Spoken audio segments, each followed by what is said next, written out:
حالت ہر ایک کی سنورنے لگی، جوش رحمت میں ابر کرم بسم اللہ الرحمن الرحیم رب اشرح لی صدری ویسر لی امری واحلل عقدۃ من لسانی یفقہوا قولی۔ آج آپ کے سامنے واقع مباہلہ عرض کریں گے۔ آپ نے سنا ہوگا کہ یہ مباہلہ ہوا تھا حضور اکرم صلی اللہ علیہ وآلہ وسلم اور دیگر لوگوں کے درمیان۔ یہ کیا واقعہ ہوا تھا؟ واقعہ مباہلہ ہوا کیوں تھا؟ جب ہوا اس کے بعد کیا ہوا؟ قرآن میں اس بارے میں کیا ہے؟ یہ آپ کے سامنے انشاءاللہ آسان الفاظ میں عرض کریں گے۔ واقعہ مباہلہ کا تذکرہ بھی قرآن مجید میں ہے باقاعدہ۔ سورہ آل عمران قرآن مجید کا تیسرا سورہ ہے، آپ سب جانتے ہیں۔ سورہ الحمد سے آغاز ہوتا ہے، پھر سورہ بقرہ اور پھر سورہ آل عمران۔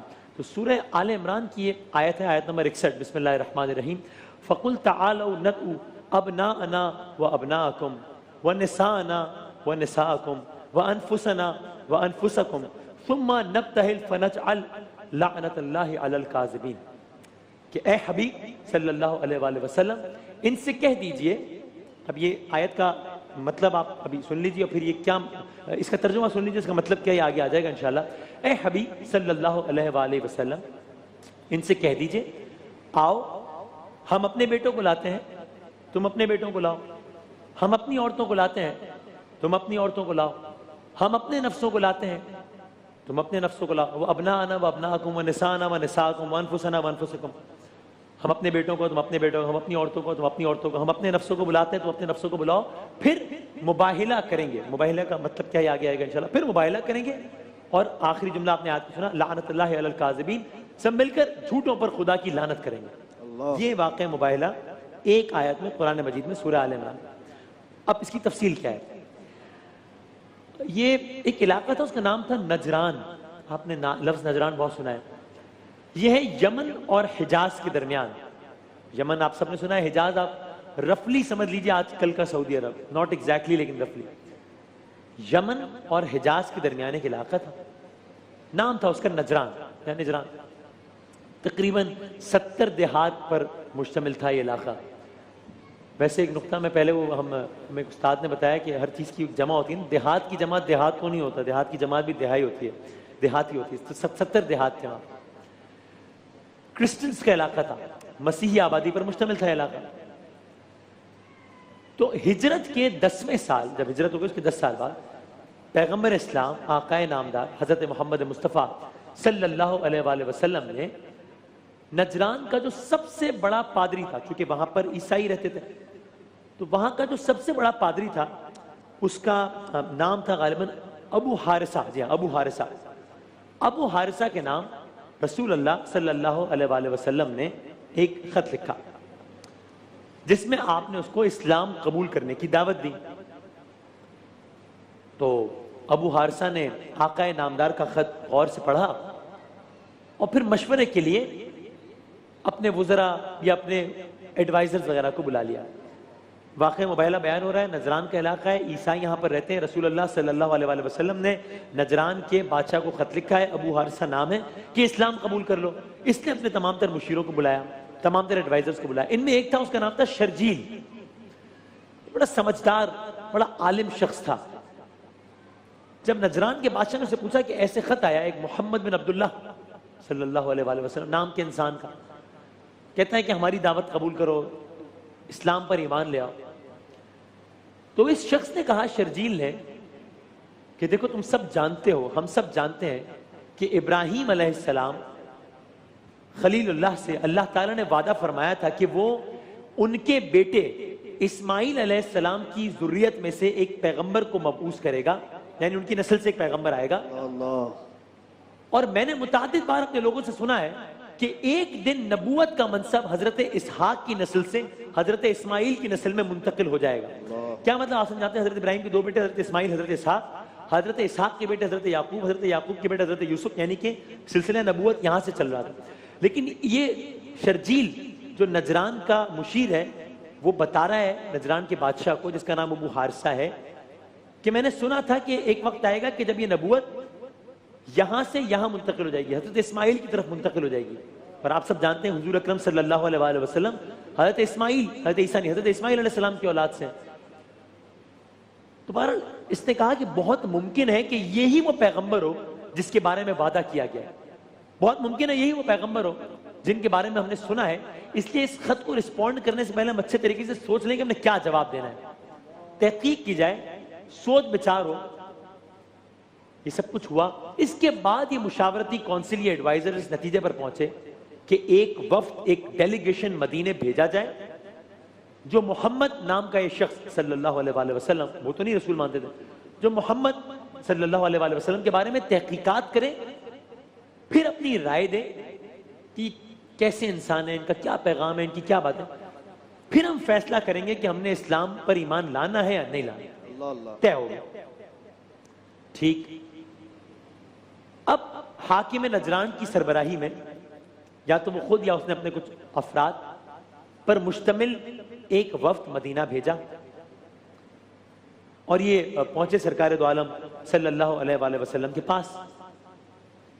حضور اکرم صلی اللہ علیہ وآلہ وسلم کی خدمت میں انہوں نے حاضری دی, اور آقا صلی اللہ علیہ وآلہ وسلم سے انہوں نے پوچھا کہ آپ ہمیں کس چیز کی طرف دعوت دے رہے ہیں, کیا آپ کا پیغام کیا ہے, آپ کا مقصد کیا ہے. سرکار دو عالم صلی اللہ علیہ وآلہ وسلم نے فرمایا, میں تمہیں خدائے واحد پر ایمان لانے کی دعوت دیتا ہوں. تفصیل سے دین اسلام کا پیغام بتایا. میں تمہیں اس خدائے واحد پر ایمان لانے کی دعوت دیتا ہوں جس کا کوئی شریک نہیں ہے. تو وہ تو چونکہ عیسائی تھے, نجران سے آئے تھے, انہوں نے پوچھا کہ اچھا آپ کا حضرت عیسیٰ کے بارے میں کیا خیال ہے, عیسیٰ علیہ السلام کے بارے میں. سرکار نے جواب دیا صلی اللہ علیہ وآلہ وسلم, عیسیٰ اللہ کے بندے ہیں اور عیسیٰ اللہ کے رسول ہیں. وہ تو عیسائی تھے. انہوں نے کہا اچھا اگر عیسیٰ اللہ کے صرف بندے ہیں اور اللہ کے بیٹے نہیں ہیں, وہ بیٹا مانتے ہیں, اللہ کے بیٹے نہیں ہیں اگر حضرت عیسیٰ, تو پھر ان کا باپ کون ہے, حضرت عیسیٰ علیہ السلام کا باپ کون ہے. آپ سب سورہ مریم میں تفصیل سے سن چکے کہ حضرت عیسیٰ علیہ السلام کیسے اس دنیا میں آئے تھے. تو انہوں نے کہا اگر عیسیٰ اللہ کے بیٹے نہیں ہیں تو عیسیٰ کا باپ کون ہے, کیونکہ وہ کہتے تھے کہ اللہ تعالیٰ نعوذ باللہ باپ ہے حضرت عیسیٰ علیہ السلام کا. کیا خوبصورت شاندار جواب دیا حضور اکرم صلی اللہ علیہ وآلہ وسلم نے. کہا بھائی آدم بھی تو خدا کے بندے اور مخلوق تھے یا نہیں تھے. کیا بات ہے, کیا بات. آدم بھی تو خدا کے بندے تھے یا نہیں تھے. کہا بالکل تھے. تو آقا صلی اللہ علیہ وآلہ وسلم نے پوچھا پھر آدم کا باپ کون تھا. پھر کہا جو خدا ماں اور باپ دونوں کے نہ ہونے کے باوجود آدم علیہ السلام کو پیدا کرنے پر قادر ہے, وہ خدا صرف باپ کے نہ ہونے پر عیسیٰ علیہ السلام کو پیدا کرنے پر قادر نہیں ہے کیا.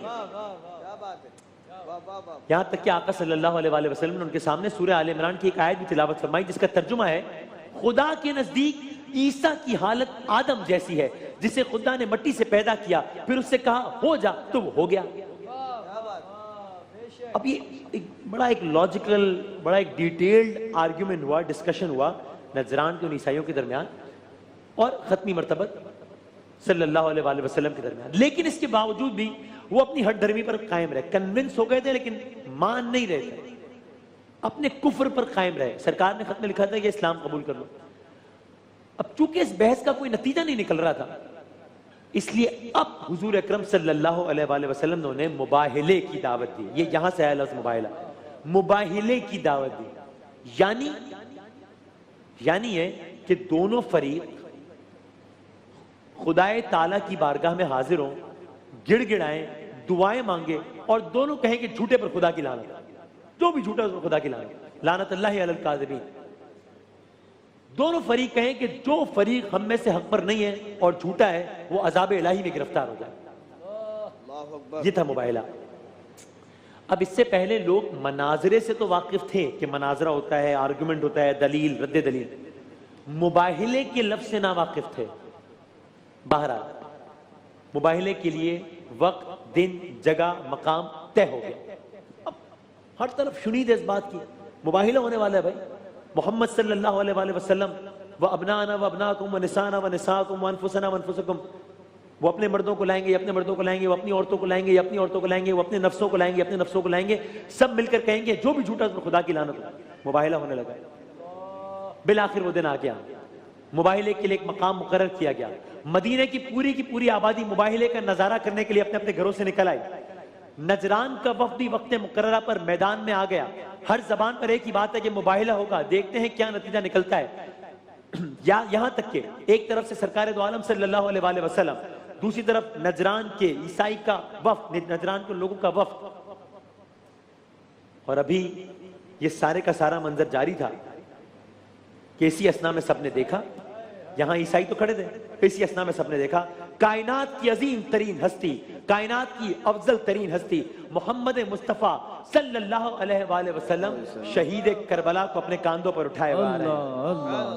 حضرت امام حسین رسول خدا صلی اللہ علیہ وآلہ وسلم کے کاندھوں پر ہے. سب نے دیکھا محمد مصطفیٰ صلی اللہ علیہ وآلہ وسلم حسن مجتبیٰ کو اپنی انگلی پکڑا کر تشریف لا رہے ہیں. سب نے دیکھا محمد مصطفیٰ صلی اللہ علیہ وآلہ وسلم کے پیچھے پیچھے خاتون جنت جناب فاطمہ الزہرا سلام اللہ علیہ آ رہے ہیں. سب نے دیکھا محمد مصطفیٰ صلی اللہ علیہ وآلہ وسلم کے عقب میں شیر خدا مشکل کشا مولائے کائنات علی مرتضیٰ چل رہے ہیں. ماحول پر مکمل سناٹا چھا گیا. جب یہ منظر دیکھا نا, جب یہ ترتیب دیکھی, جب یہ آپ سے عرض کی, سناٹا چھا گیا. ایسا لگ رہا تھا جیسے کائنات کی حرکت رک گئی ہو.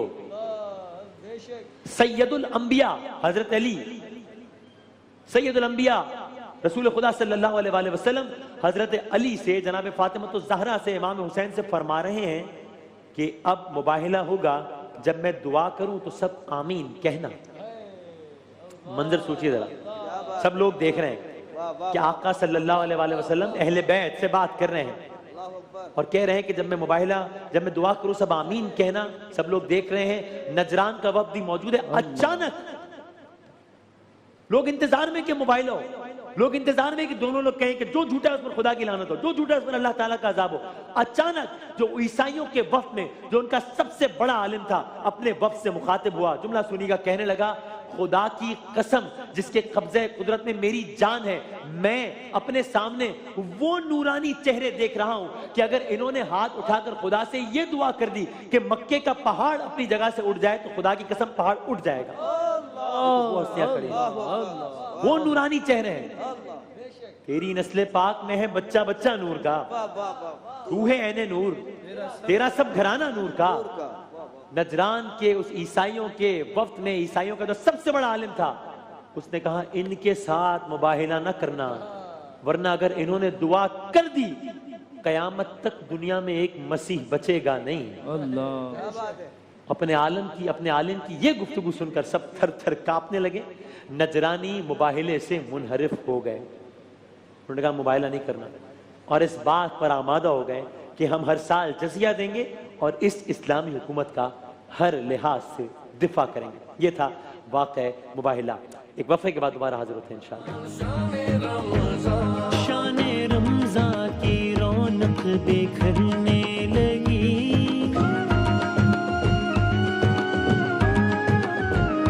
بگڑی قسمت ہر ایک